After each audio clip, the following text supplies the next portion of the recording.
The war had begun, and George had joined the Air Force. He wanted to be a pilot, and after some months, he managed to get to the Air Force training school, where they taught pilots to fly. There, the first thing that new students had to do was to be taken up in a plane by an experienced pilot to give them some idea of what it felt like.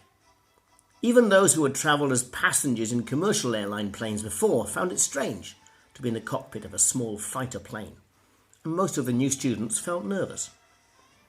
The officer who had to take up the students for their first flight allowed them to fly the plane for a few seconds if they wanted to, and if they were not too frightened to try.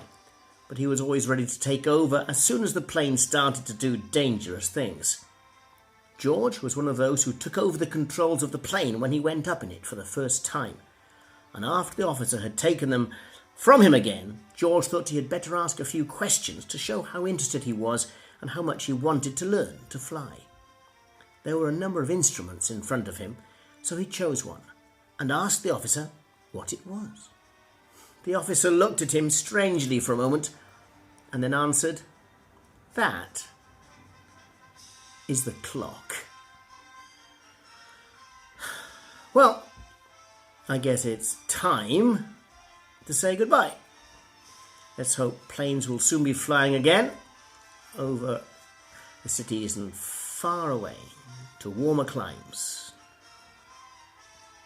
where they can forget about their worries, their troubles, and the virus. But when they arrive at their destination, they're going to have to stay alert, because they're not staying at home, but they've got to be staying safe and saving lives. Thanks very much for listening. Have a great Monday.